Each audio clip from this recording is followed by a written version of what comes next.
Saudações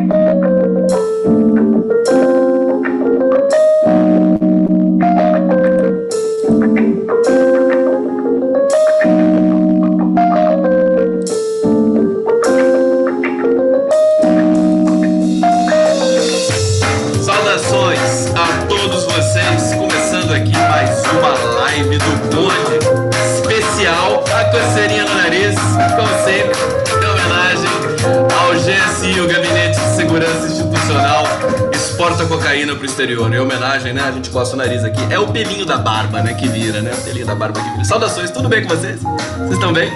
Essa live especial esse sábado, muito especial, porque acho que é a última live que eu faço aqui desse meu estúdio no interior de São Paulo, Caçapava, porque eu estou deixando esta cidade para ir para a cidade maravilhosa no Rio de Janeiro.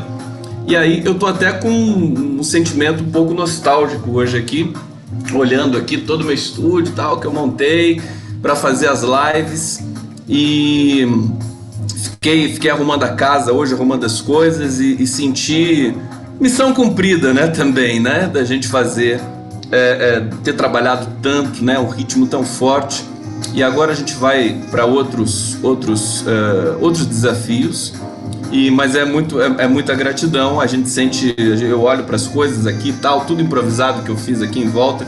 Tô tomando um vinhozinho hoje aqui, dá licença com vocês, tintim, todos vocês aqui, saudações democráticas, porque também é um ritmo de celebração. Então, hoje tem uma notícia muito triste, que é a morte da mãe da Dilma Rousseff, a Dilma Jane Rousseff. Vou falar um pouco sobre isso com vocês aqui. Acho que sempre uma morte, para mim, ela é um processo de significação. O sentido de morte é esse, né? O sentido da morte você significa uma vida inteira, quando você morre, quando alguém morre, é a significação de uma vida toda. E como nós somos seres predadores dependentes, né, profundamente de sentidos, se não os fascistas, ao menos os fascistas, nós temos um sentimento diante da morte, que é um sentimento de um misto de mistério, um misto de transcendência, de espiritualidade, de sempre uma tentativa agônica de se explicar tudo isso. A dor é vivenciada, acho que ela deve ser vivenciada em toda experiência de perda, o luto, né? Mas eu vejo pelo lado da significação realmente, né? De missão cumprida aqui nesse plano.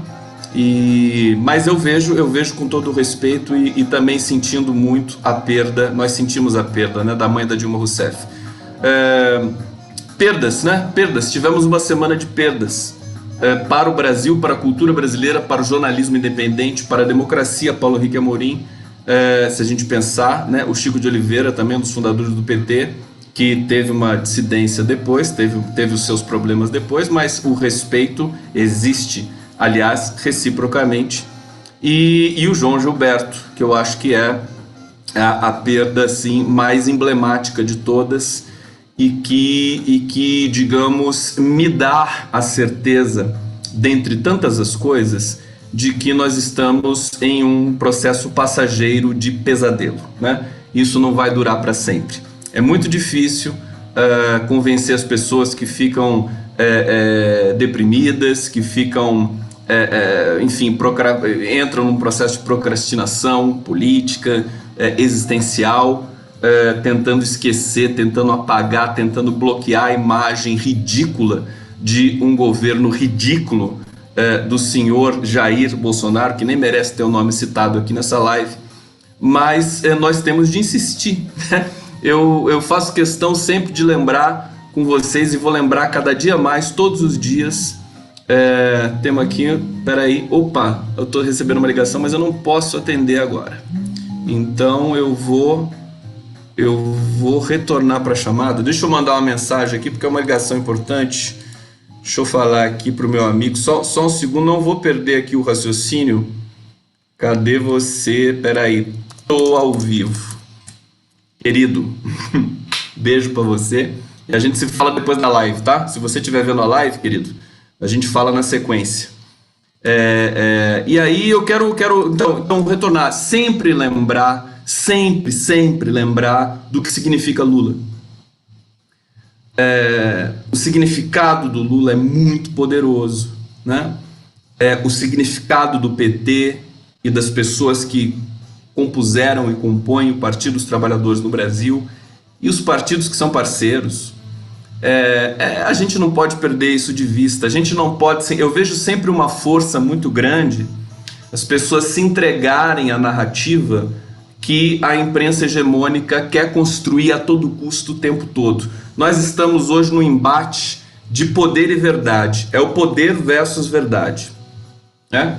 O poder instalado de maneira usurpadora, né? Primeiro com Michel Temer e depois com Bolsonaro. O poder foi usurpado, como diz a Dilma Rousseff, usurpadores, né? Essa vitória eleitoral do Bolsonaro, ela é destituída de legitimidade e de sentido. Haddad e PT reconhecem a derrota eleitoral não porque eles reconhecem o esforço e a legitimidade do Bolsonaro. Eles reconhecem a derrota eleitoral porque, em primeiro lugar, saber perder é pedagógico, é importante, é democrático, mesmo se você perder roubado. Primeiro ponto.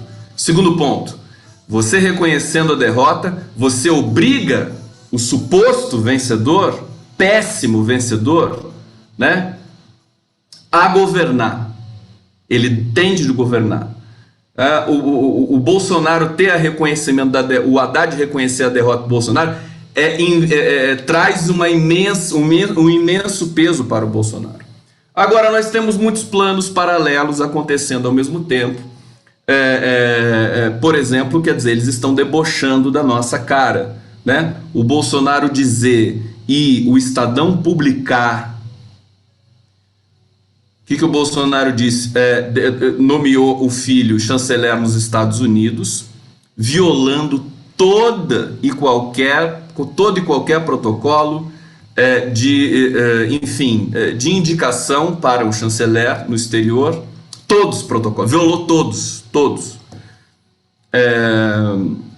Uma situação humilhante de você ver o chefe de Estado do seu país, lamentavelmente lá instalado, esperando o filho completar a idade mínima para ser nomeado embaixador no exterior. E dar isso de presente e esfregar na cara do brasileiro. É um deboche, né? Um deboche, caras pálidas, diga-se de passagem, que a nossa elite aceita de bom grado. Eles adoram esse deboche, porque eles sabem que quem sente esse deboche, essa humilhação, essa vergonha, são aqueles que têm caráter. Como eles não têm caráter, eles não sentem isso na pele. E eles até se divertem.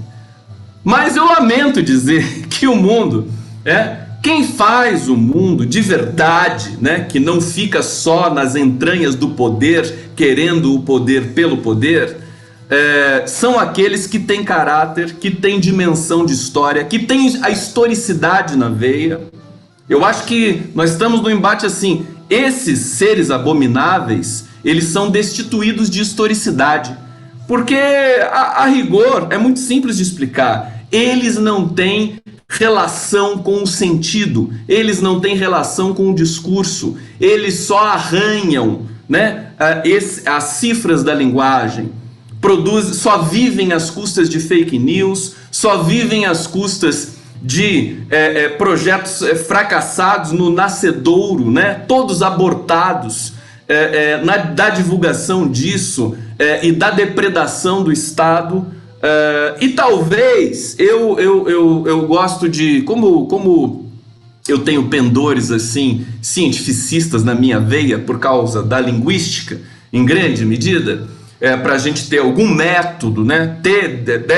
Se apropriar de alguma metodologia para poder interpretar o cenário político e social da sua sociedade, eu vejo o Bolsonaro como um aprendizado. O Brasil está num processo de aprendizado. A população dói, nós sofremos, o trauma é grande, dá um baque, dá um bode, né? Mas o processo é de aprendizado, queridos. Nós já passamos por isso antes, né? Nós vivemos 20 anos de ditadura militar e ela não perdurou no tempo ad infinitum. Ela acabou. E isso também há de acabar. Não tem por que ficar. O mundo é feito de eixos cíclicos, políticos, sociais. Não adianta ficar se remoendo e sendo a Cassandra de si mesmo, né? Aquela personagem pessimista que dizia que o apocalipse estava chegando, que tudo ia dar errado, né? Não adianta você ficar nessa sofrência. Isso é improdutivo, isso te paralisa, isso deixa você amarrado. Não adianta, eu acho que, eu tenho dito sempre que o importante é a formulação, muita formulação. Até quando as pessoas metem o pau na esquerda, fogo amigo, quando as pessoas criticam para lá e para cá, aquele bando de clichê que a gente vê todos os dias, inclusive no jornalismo independente, tudo isso também faz parte do nosso substrato aí, do discurso, e que nós temos de reformular o tempo todo. Eu acho que a geração nova é muito mais forte, eu conheço os adolescentes, em grande medida aqui, porque eu dei aula para adolescente, sei como eles formulam, como eles são, no bom sentido, impetuosos para consagrar uma nova realidade. Como é que é? Eu estava brincando muito ontem nessa coisa de ser realista. A pessoa vai lá, bate no peito. Não, eu sou realista. Eu não sou pessimista, eu sou realista. Realista como, cara pálida? Com base em quê? E que tipo de metodologia você usa para constituir a sua realidade imaginária na sua cabeça?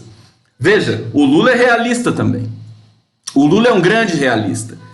Ele é o mais realista de todos nós, se você quiser considerar como realismo a conexão com a sociedade. O Lula é o mais conectado de todos com a sociedade. Isso para mim que é realismo. Isso é que é ser realista. Claro que você tem ali cifras de utopia no próprio discurso do Lula. Agora, quem no Brasil realizou mais que o Lula? Quem realizou mais que o PT enquanto estava diante de um governo ali legitimado democraticamente? Eu tenho dito com muita frequência o seguinte: as 3 derrotas do Lula, as 3 derrotas para a presidência da República, 89, 94, 98, fizeram com que a vitória de 2002 fosse a maior vitória da história política brasileira. O Lula foi extraordinariamente legítimo. É algo muito sério isso. Por quê? Porque justamente o PT e o Lula e esse pensamento progressista do PT, das comunidades eclesiais de base, dos sindicatos, todo esse conjunto de forças sociais que constituíram o maior partido de esquerda da América Latina e, na minha opinião, o mais importante do mundo. Eu não tenho síndrome de vira-lata. Eu não acho que o partido, enfim, os partidos de esquerda europeus são mais importantes que o PT. Nem os americanos. E aí? Quem é o mais importante do mundo? O mundo não é tão grande assim, afinal de contas. Eu não tenho síndrome de vira-lata. Aliás, é um grande problema ser brasileiro e não ter síndrome de vira-lata. Você sofre preconceito. A gente sofre preconceito. As pessoas não te levam a sério em grande medida. Mas eu vou insistir. Eu vou insistir porque o Lula insistiu e eu acho que deu certo. Acho que o Lula, o único brasileiro, né? Eu tento não ter complexo de vira-lata, mas às vezes eu tenho, né? Porque eu não sou que nem o Lula. Eu não tenho esse caráter monumental que o Lula tem, porque eu não vivi a pobreza que ele viveu. Só quem vive a pobreza que ele viveu pode ter essa monumentalidade de caráter. Eu não tenho nenhum tipo de ambição o meu caráter eu tive que constituir depois de adolescente, depois de adulto. Né? Eu tive que estudar, tive que aprender, tive que conviver, tive de dar cabeçadas de outra natureza na vida para poder constituir o meu caráter. E ainda está em fase de construção. E nunca vai cessar. Agora o Lula é outra coisa. O Lula é uma outra dimensão, né? É uma outra dimensão. Ele teve a dona Lindu como mãe, né? E toda a família Lula da Silva, nesse sentido, eu diria que um caráter assim que jamais será atingido pela maioria da população brasileira, se não os mais humildes. Né? Os mais humildes alcançam essa dimensão, esse patamar, essa estatura de caráter de um ser humano que merece ser chamado de ser humano, ao contrário de toda a nossa elite do topo da pirâmide. Então eu quero dizer o seguinte: quando a gente, né, ficar... Eu tava pensando, gente, o seguinte: a dor, o meu horror já passou. Nada vai me derrubar. A eleição do Bolsonaro, a vitória dele em cima de fake news, em cima da violência contra o Fernando Haddad, contra o Lula, contra o PT, com o poder judiciário aparelhado para impedir o Lula de vencer as eleições como ele deveria ter vencido, isso para mim já não tem nada que supere o horror disso. Nomear o filho para a embaixada dos Estados Unidos, cocaína no avião do presidente, enfim, presidente, né, mudo no exterior, né, pária internacional, desmatamento na Amazônia, tudo isso diante da vitória concreta do que foi a vitória eleitoral de 2018, fraudada, para mim o meu horror já passou. Agora eu só luto. Agora eu não vou, agora eu luto, enfim, inclusive com a palavra. Lutar não é pegar uma espada e sair, né, batendo bolsomínio por aí. Não é isso, né? Você luta com a palavra, você luta com o teu gesto, você luta com o teu ímpeto, você luta com o teu discurso, com a semântica que você quer fazer valer no teu dia a dia. Eu espero não estar muito invadindo o terreno muito abstrato com vocês, mas daqui a pouco eu volto. Deixa eu só terminar o preâmbulo, aumento a música, depois eu volto para a segunda parte da live. Mas assim, ressaltar com muita convicção com vocês, né? Pensem em Lula. Nós temos um Lula que corre nas nossas veias. Pensem nesse cara que jamais desistiu de nada nessa vida. E que perdeu aquelas 3 eleições e deu uma aula de democracia para o brasileiro, para o Brasil. Foi muito... Você sabe que as 3 derrotas do Lula, elas são importantíssimas. Inclusive para justificar e para explicar o sucesso do governo Lula.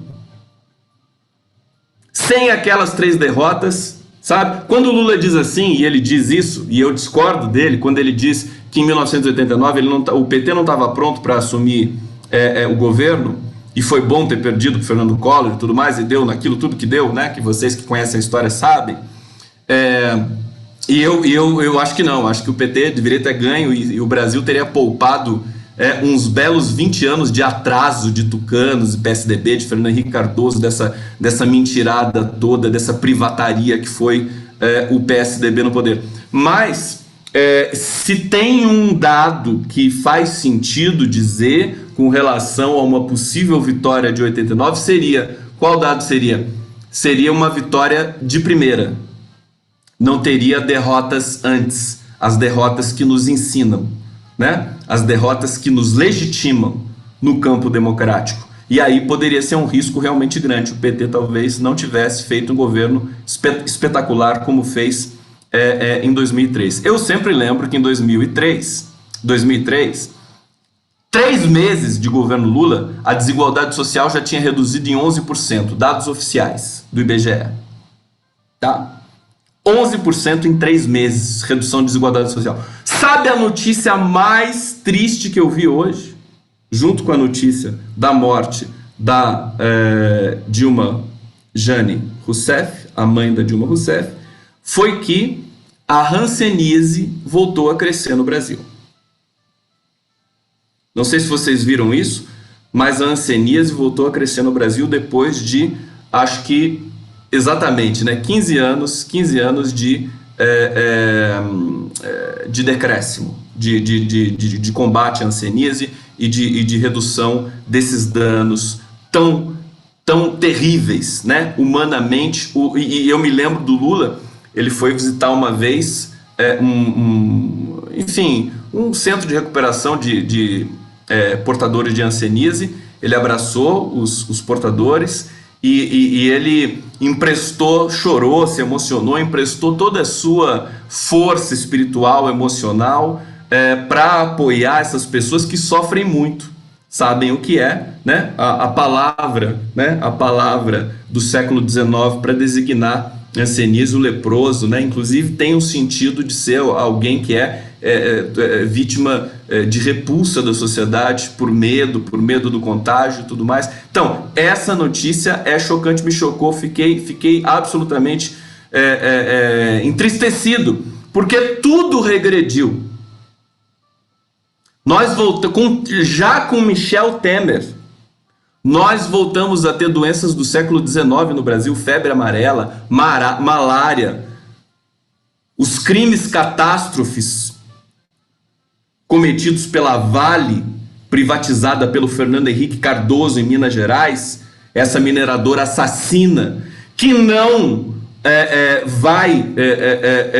que se recusa a pagar as indenizações para as pessoas que foram afetadas, porque ela só pensa no dinheiro, ela é muito tucana nesse sentido, a Vale, privatizada. Então é uma vergonha muito grande, e é por isso que a líder nacional do movimento das barragens, não me lembro a sigla do movimento, está sempre lá na vigília Lula Livre, faz parte da vigília, e visita o Lula com bastante frequência. E é uma pessoa inteligentíssima e também, né, investida de muito caráter, o que infelizmente não é o caso da classe média brasileira. Lamentavelmente, tinham de aprender a constituir um caráter. Quem sabe, quando a gente recobrar a democracia no Brasil, a gente faz uma espécie de grande mutirão, né, para a gente poder compartilhar um pouco dessa dimensão da humanidade que é ter caráter. Não é abstrato ter caráter. Não é abstrato. Então, voltou todo sarampo, rubéola, todas as, até a paralisia infantil. Você teve uma avalanche de retrocessos. Todos os dados sociais, a mortalidade infantil voltou a crescer depois de 20 anos. Até o Fernando Henrique conseguiu. Até o Fernando Henrique Cardoso conseguiu combater a mortalidade infantil dentro da prepotência que caracteriza aquela cabeça, né? Porque não era tão ruim quanto Temer e Bolsonaro. Então nós estamos vivendo realmente, não é brincadeira.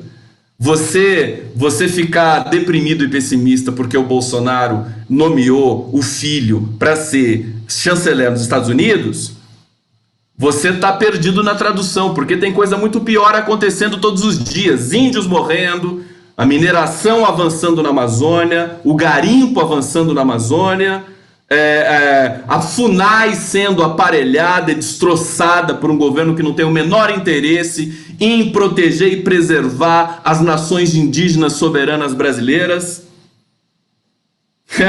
Eu acho que tem uma coisa nessa suposta... Eu brinquei, eu cunhei uma questão, né? A esquerda, como os católicos não praticantes no Brasil, nós temos uma esquerda não praticante. Uma esquerda de internet, né? Para piorar ainda a situação, que critica aqueles que estão lá representando a gente. Imagina você, em sã consciência, dentro do seu sofazinho, da sua mesinha, do seu escritório, criticar uma Gleisi Hoffmann, que está lá todo dia tomando porrada daqueles animais do PSL no Congresso Nacional. Tem cabimento uma coisa dessa? Você criticar o Marcelo Freixo, você criticar o Glauber Braga, você criticar o Zeca Dirceu, meter o pau na esquerda porque não conseguiu impedir a aprovação do primeiro turno da reforma da Previdência? Veja, eu realmente fico estarrecido com esse comportamento dessa esquerda Nutella, não praticante. Não dá para ser. Nós temos de apoiar os nossos representantes. É tudo que nós temos, queridos.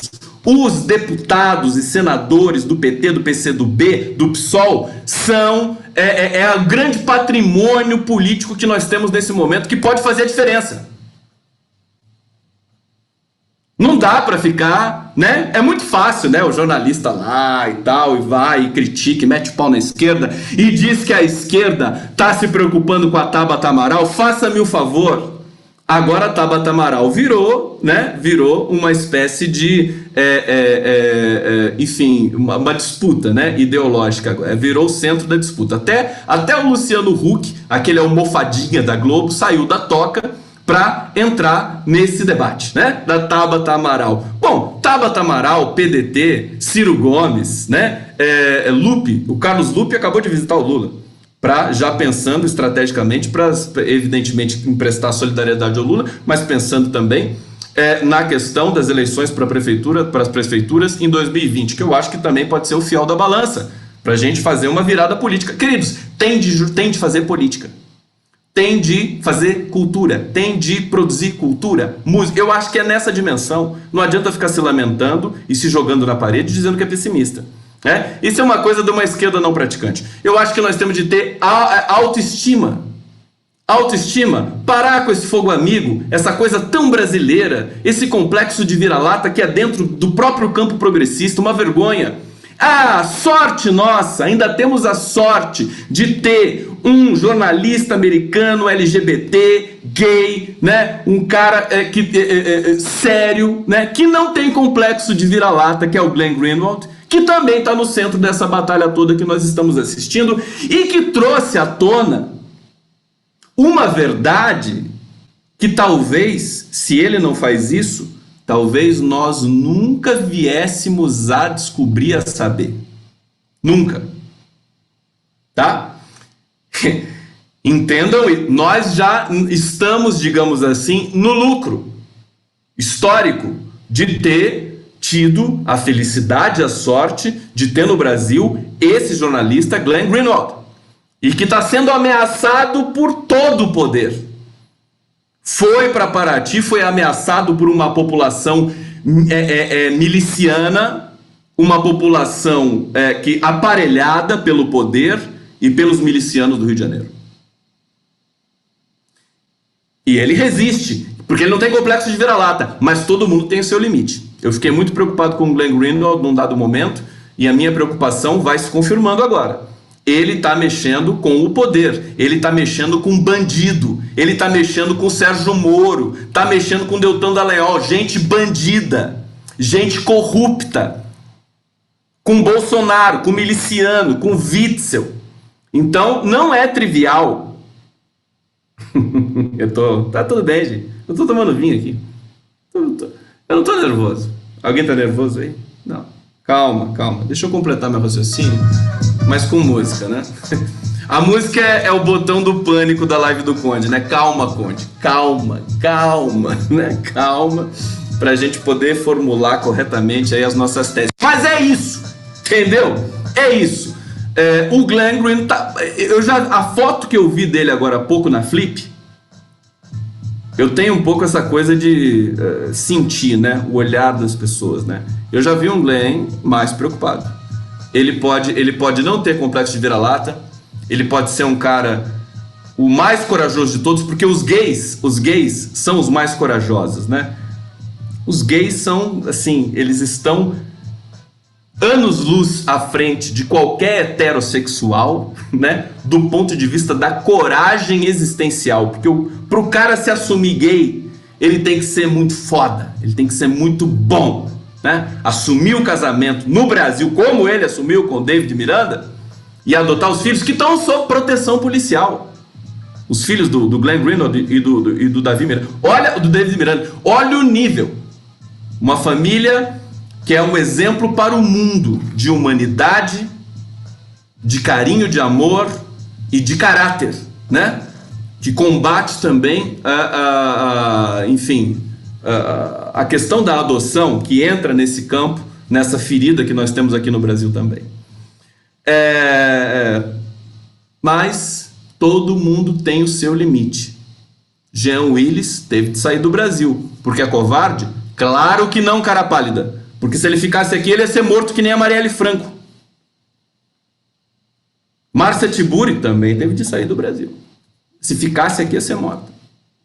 Perigoso. O Brasil está suspenso, infelizmente. Eu também não tô essa Brastemp toda, né? É que eu sou pequenininho ainda, né? Eu sou pequenininho. não incomodo tanto assim, né? Mas daqui a pouco eu vou começar a incomodar mais, né? Eu vou começar a incomodar mais. E aí, vamos que vamos. Não vou ficar quieto, né? De jeito nenhum. Realmente, acho que inclusive, se eu ficar com medo e se eu me calar por livre e espontânea pressão, aí sim eu vou ser atropelado e tratorado por essa malta de imbecis, né? Liderada por generais de pijama de quinta categoria, como o general Heleno e o general Vilas Boas. Faço questão de nomear aqui na minha live. Então tá perigoso, tá perigoso. E o Glenn Greenwald, por que eu tô dizendo isso?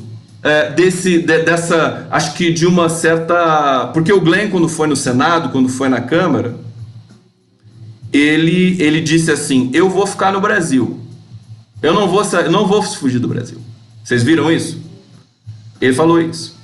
Agora ele já está dizendo o seguinte, se me prenderem, ele já está dizendo isso. Eu vou divulgar tudo. Não vou parar de divulgar nada. Já está tudo ajustado para isso. Tá certo? Então, ele já sabe que ele está num lugar em que ele pode ser preso. O que é um escândalo internacional. Mas o Brasil, caras pálidas, está produzindo algum tipo de percepção que não seja em si uma profusão infinita de escândalos atrás de escândalos, humilhações atrás de humilhações, vergonhas atrás de vergonhas. O Brasil está produzindo isso? Não está. Então, ou seja, o Lula está preso, isso já é uma grande vergonha, o Lula preso político. Queridos, então, não é por nenhum tipo de pudor que esse governo vai deixar de prender o Glenn Greenwald. Eu acho que eles vão para cima e vão querer prender o Glenn Greenwald. E vão querer instalar uma narrativa. E vão ter do seu lado a Rede Globo de televisão. O William Bonner certamente vai encher a boca para anunciar a prisão do Glenn. Alguém tem a ilusão de que isso não vai acontecer? Olha, espero que não aconteça. Mas não é isso que vai me calar, não é isso que vai me intimidar. Esse é o detalhe. Não é isso que vai me fazer mudar de lado, não é isso que vai... O que digamos, o Conde vai fazer? O que eu quero fazer diante de tudo isso? Ó, dentre tantas coisas, dentre as reformulações aqui nesse espaço que vai continuar forte, se tudo der certo, eu quero fazer cultura, fazer música, fazer arte. Nós temos de fazer isso, nós temos de movimentar o Brasil. Foi assim que a ditadura foi vencida. A ditadura não foi vencida pelo PMDB, pelo MDB. Foi pela MPB, né? Foi outra sigla. A MPB foi muito mais importante para erodir aquele processo assassino da ditadura militar, midiática, empresarial, civil no Brasil, do que a atuação política oficiosa, com todo respeito, do MDB.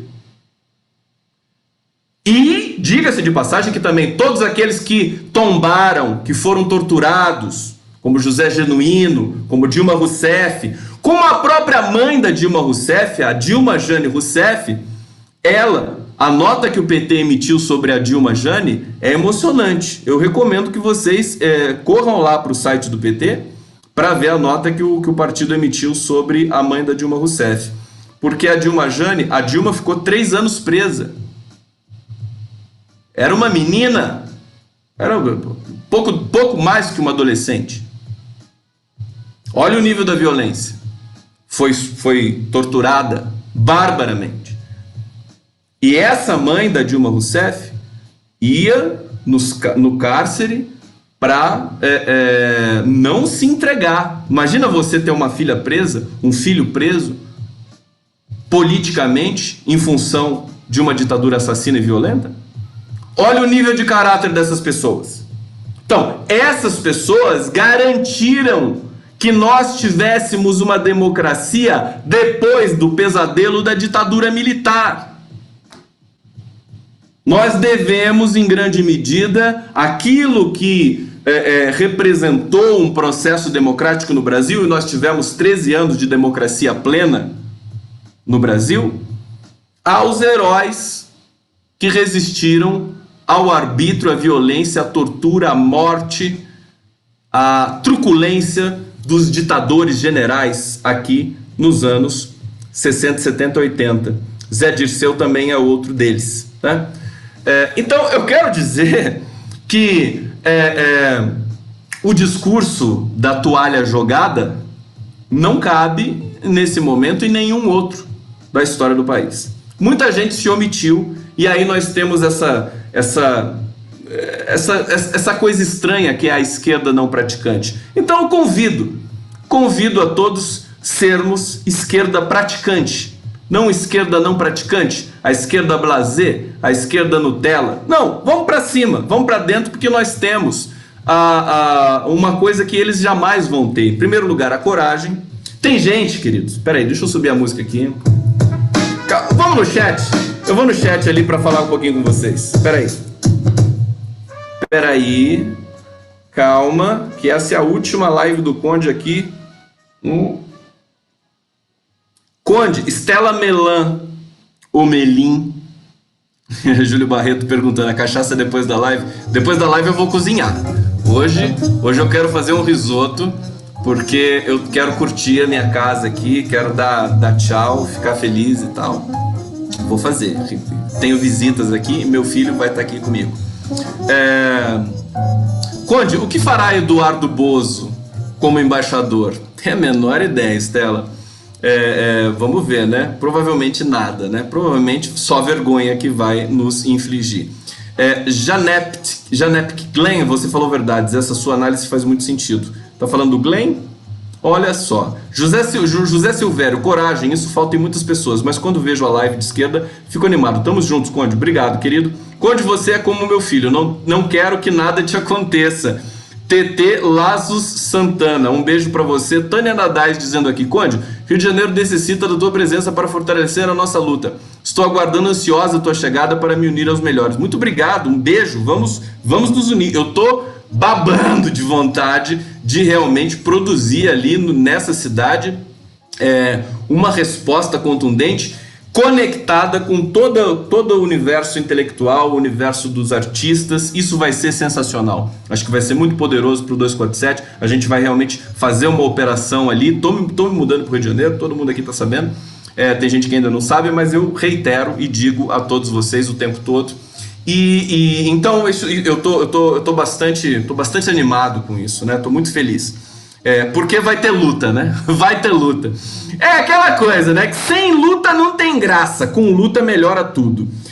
Nojo da Rede Globo, Kíria Cristóvão dizendo aqui, somos dois, querida. Humberto Amin, Conde Gigante. Opa, não, calma, eu sou pequenininho ainda. Caio Rolando do Monte, Glenn é muito apaixonado pelo David Miranda, amor muito forte. É lindo isso, né? Super bonito o David Miranda e o Glenn, o beijo que eles deram lá na Câmara.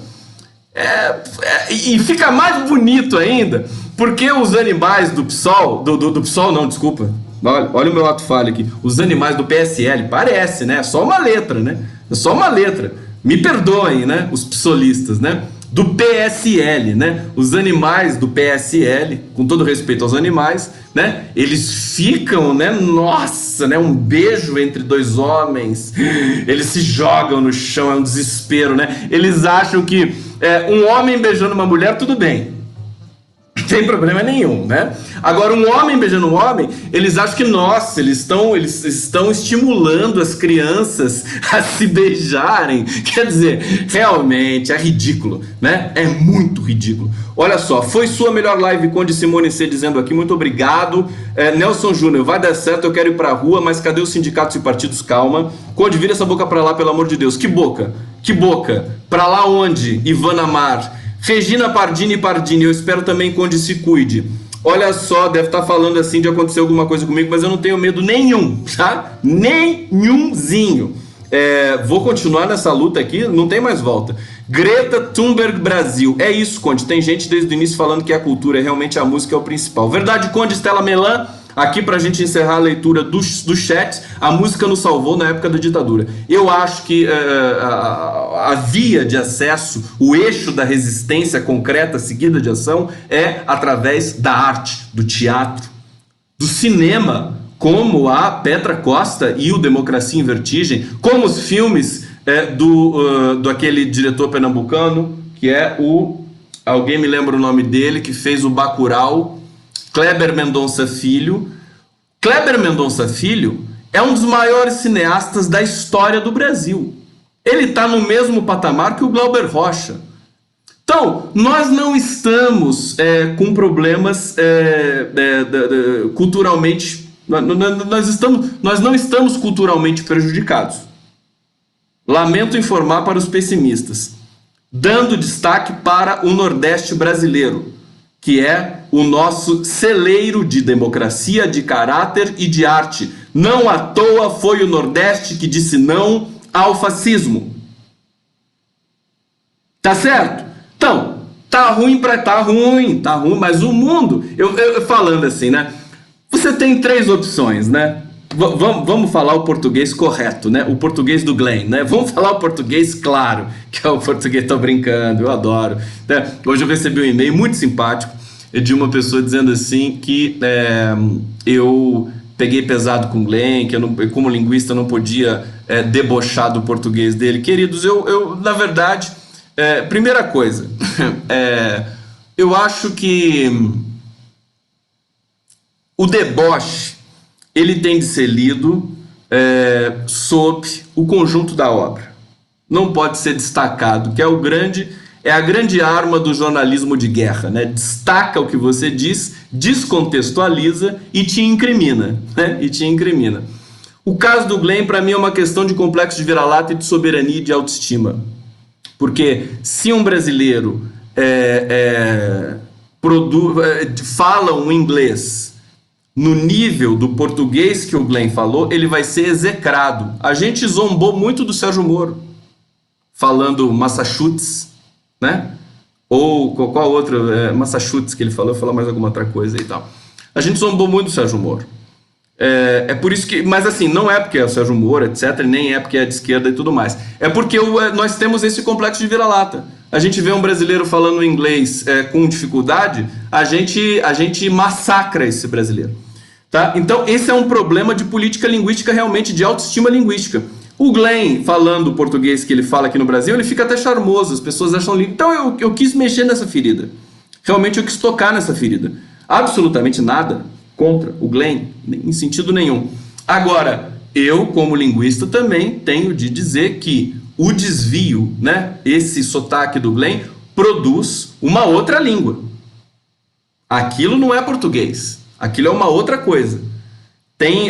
O português do Glenn Greenwald dá uma tese, várias teses de doutorado no campo da linguística, porque ele comete desvios muito específicos. Tem uma questão de pronominalização ali, do uso que ele faz, do gênero gramatical, muito marcado, e atrapalha a semântica, atrapalha o sentido. Evidentemente, quando ele foi na Câmara e no Senado, nós todos estávamos ali muito conectados com ele, porque nós partilhamos da mesma semântica, de produzir um jornalismo democrático e profissional, né? E dentro de parâmetros metodológicos mínimos, que é tudo que a nossa imprensa hegemônica não tem. Mas sim, só para comentar de passagem essa questão do português do Glenn Greenwald. Não é isso que vai definir se ele é bom, se ele é ruim, tudo mais. Estou falando de uma questão técnica de ordem linguística da percepção. Mas eu respondi para essa colega, não sei, vamos ver se ela vai aceitar a minha resposta, mas vamos debater, né? Eu não sou dono da verdade, a gente pode debater com relação a isso. Agora até esqueci o que eu estava dizendo, que eu digredi agora para falar do Glenn Greenwald. Deixa eu aumentar a música aqui para ver se eu lembro.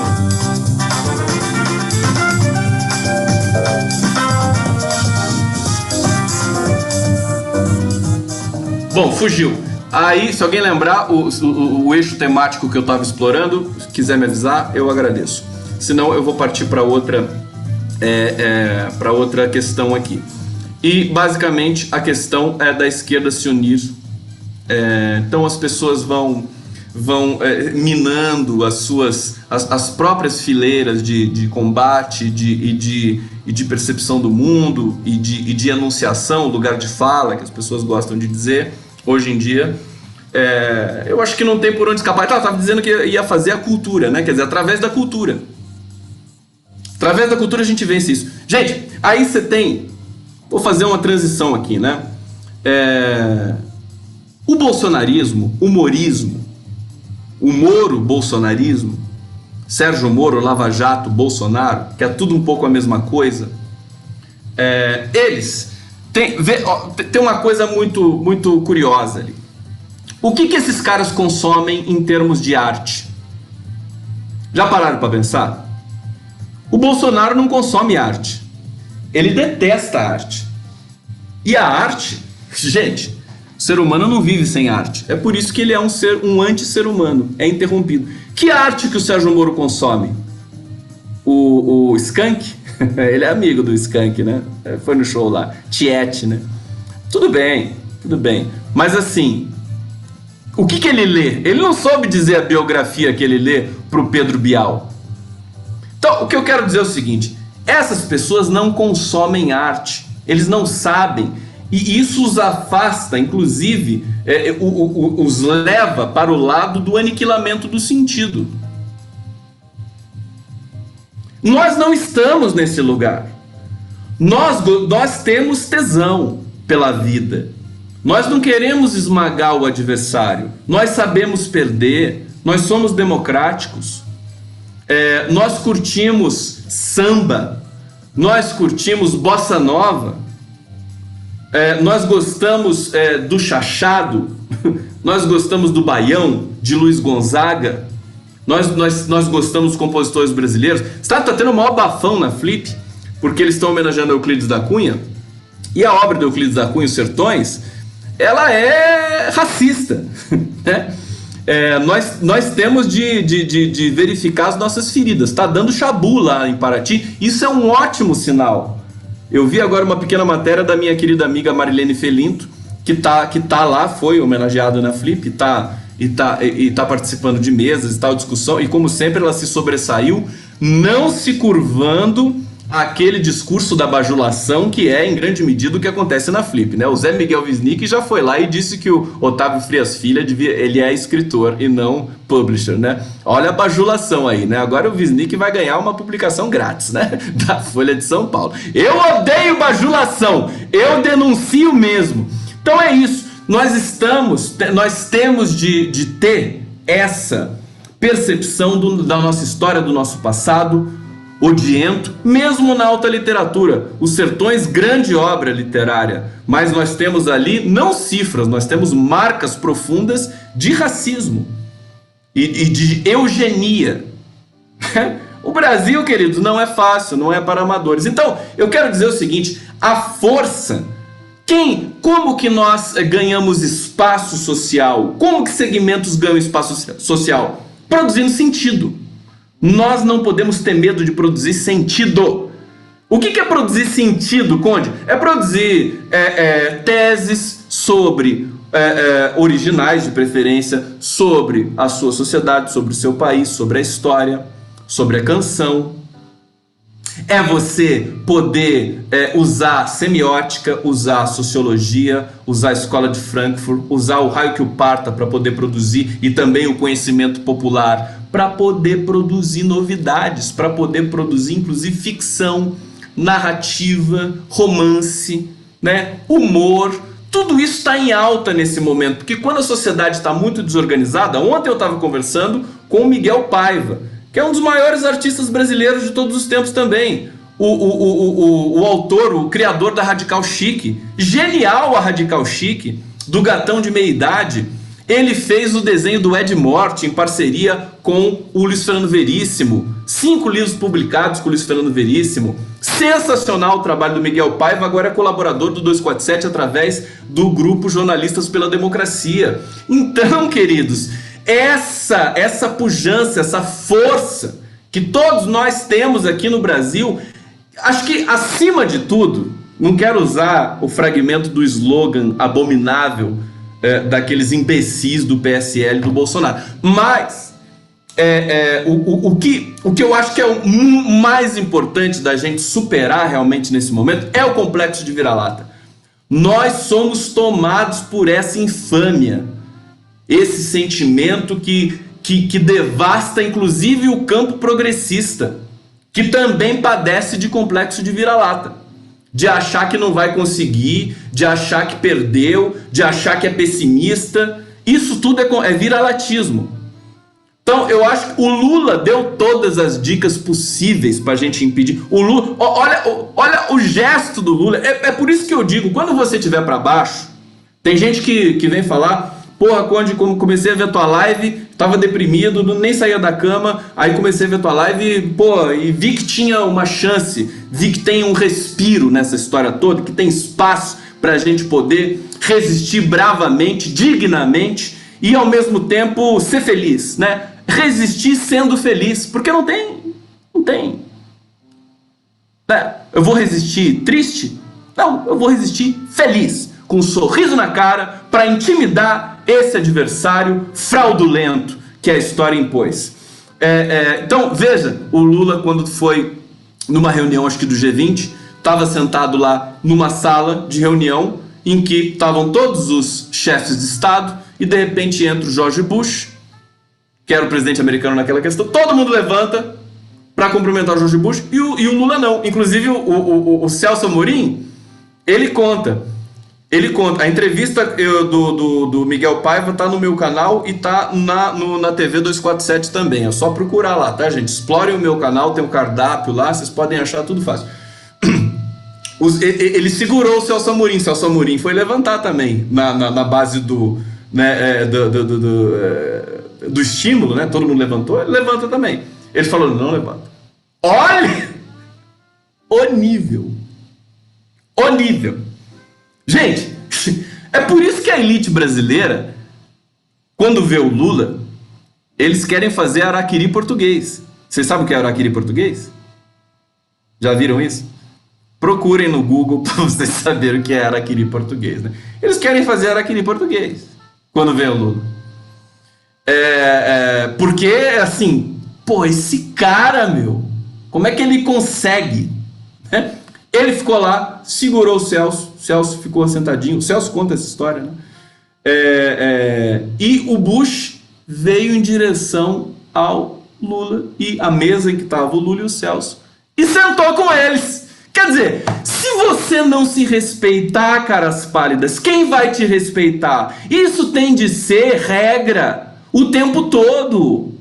O tempo todo, no universo do trabalho, no universo político. Por que muita gente no PT se ardeu e saiu e criou outro partido? Com todo respeito, hein? Que eu sei de algumas histórias de bastidor. Justamente porque no PT não tem essa diferenciação. Se o cara é sindicalista e só tem um ensino básico, ele vai ter a palavra dele vai valer tanto como aquele que tem pós-doc em Harvard, entendeu? E que tá no PT e tudo mais, mas que ele vai ter de escutar o cara que só tem o ensino básico. E se alguém tiver de ser indicado para competir pleitear alguma vaga, para ser candidato a alguma coisa, vai ter de passar por esse tipo de crivo. Não é assim, eu tenho doutorado e posso. Por isso que muita gente saiu do PT para fundar outro partido. É aquela coisa. Então, veja, nós vivemos numa fauna, né? Numa fauna ideológica. E eu quero destacar justamente isso. Nós precisamos superar o complexo de vira-lata. Complexo de vira-lata tem de ser tema de carnaval. Não pode ser no dia a dia. A Globo ama o complexo de vira-lata. Para a Globo, para o poder, para o sistema, para o poder judiciário corrupto, para o Sérgio Moro, para o Deltan Dallagnol, é maravilhoso que todos nós tenhamos complexo de vira-lata. E nada mais complexado, né, do viralatismo endêmico que a nossa classe média. A diferença é que eles são violentos e assassinos, né? E nós temos de conviver com isso e superar isso. Então eu acho que o grande elemento é esse, né? Muita gente falando assim, o PT não politizou as pessoas. Eu acho isso tudo uma grande bobajada, viu? O PT politizou e muito. O problema é que politizou gente que não estava preparada para ser politizada. Não tinha educação, não tem lastro intelectual, não tem a menor condição, que são os bolsominions, exatamente. Querem fazer política, querem participar do processo político, mas não entendem absolutamente nada de história nem de político. É o efeito colateral do que foram os governos do PT. Porque os governos do PT realmente politizaram as pessoas. Queridos, redação do Enem, por isso que o Bolsonaro detesta o Enem e a redação do Enem. A redação do Enem, 7 milhões de pessoas fazendo aquela redação todo ano, e não é só adolescente. Araquiri português, Bueno. Adriana Bueno. Não é só adolescente que faz. É em grande maioria dos adolescentes que querem uma vaga na universidade pública. Mas o dado é que aqueles temas inclusivos, sociais, trabalho infantil, violência contra a mulher, álcool no trânsito, tudo isso fez com que o Enem foi um grande vetor de politização no bom sentido, porque a política não é crime. Não foi de partidarização, mas foi de politização. Sim, senhor. Política é crime agora? Então, não é fácil. O sistema quer enganar vocês através da linguagem, através desses movimentos subreptícios que estão incrustados na semântica que é oferecida à população. Através dos veículos de comunicação, através dos artigos de gente importante, através mesmo da própria produção acadêmica. Os vários, aí a gente pode até evocar o Althusser, são os aparelhos do Estado, os aparelhos de Estado que produzem aí, que são proprietários do sentido, mas nós temos de partilhar esse sentido. E é isso que o Lula fez. Ele não partilhou só a riqueza. A inclusão nos governos Lula foi também uma inclusão discursiva, uma inclusão temática. O pobre, o preto, a mulher, a comunidade LGBT passou a ter voz nos governos Lula. E agora nós estamos nesse impasse realmente, eu entendo. Nossa, tá chegando no final da live, eu queria tocar uma música para vocês hoje, eu posso? Vou tocar uma música para vocês hoje. Só para finalizar, eu quero tocar porque eu quero me despedir aqui do meu estúdio com música. Quero, emocionante aqui, se eu chorar, não liga não. É só ternura. Eu diria que, em primeiro lugar, tem de pensar sempre no Lula. Antes de você fazer beicinho e dizer assim, cansei, cansei dessa brincadeira, pensa no Lula. O cara é um preso político, ele tá lá por nós. Basicamente é isso. Ele não tá lá porque enfim, ele quer posar de vítima. Não é por isso. Ele tá lá pelo Brasil, para dar mais uma lição no povo brasileiro. É lindo isso, é forte, é inspirador. Esse é o Lula, mais uma vez. O único brasileiro, definitivamente, que não tem complexo de vira-lata. Um exemplo para todos nós e para todas as gerações que vão ainda vir. E nós vamos recuperar o Brasil. Eu falei para o meu amigo Leonardo Atucho hoje, eu sinto que o Brasil vai renascer. O renascimento do Brasil está aí no horizonte. Ninguém vai aguentar. O Bolsonaro é ridículo. Isso não vai perdurar no tempo. Eles estão... Por que o Luciano Huck apareceu hoje? Ontem, Já falando da Tabata Amaral, aquele oba-oba lá do Luciano Huck. E o jornal o Globo estampando o Luciano Huck na manchete, porque afinal de contas eles são sócios, Por quê? Porque eles estão pensando dia sim o outro também, o que eles vão botar no lugar desse animal chamado Bolsonaro. É isso que está acontecendo. E esse é o perigo. Porque o Bolsonaro é absolutamente um palhaço que vai ser devorado pela história. Devorado pela história. Ele, os filhos, o general Heleno, aquele bando de idiota lá. Nós temos de nos preocupar com o que a Rede Globo vai querer botar no lugar, seja através de um parlamentarismo expresso e seja através de uma nova eleição fraudada. Mas a gente vai resistir a tudo isso. Deixa eu colocar aqui, mande um coraçãozinho pra mim. Eu quero tocar pra vocês uma coisa muito séria. Calma.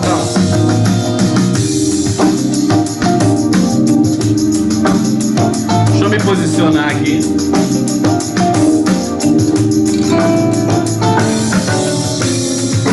Olha só, enquanto eu tocar, eu quero coraçõezinhos. Eu vou tocar João Gilberto, tá? Eu vou tocar João Gilberto, tem mais uma chamada aqui que eu vou ter de rejeitar. Porque, enfim, eu acho que o João Gilberto me representa.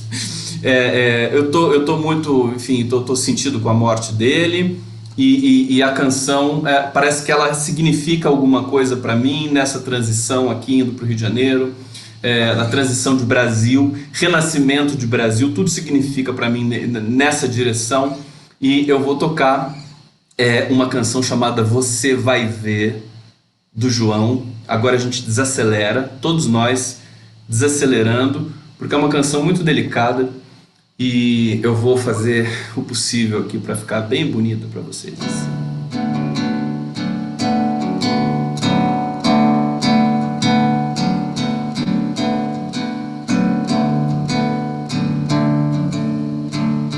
Você vai ver, você vai implorar, me pedir pra voltar. Eu vou dizer, dessa vez não vai dar.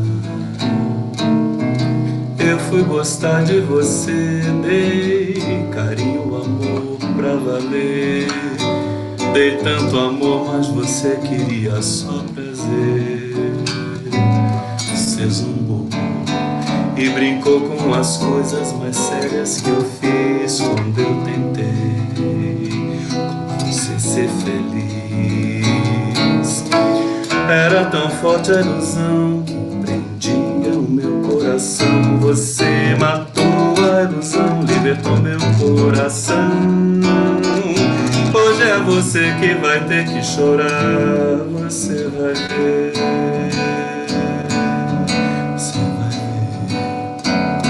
Você vai implorar, me pedir pra voltar. Eu vou dizer, dessa vez não vai dar.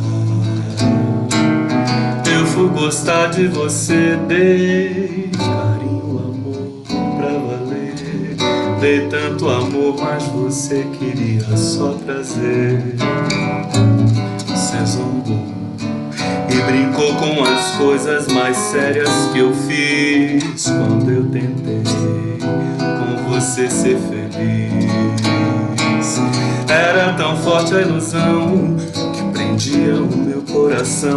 Você matou a ilusão, libertou meu coração. Hoje é você que vai ter que chorar. Você vai ver.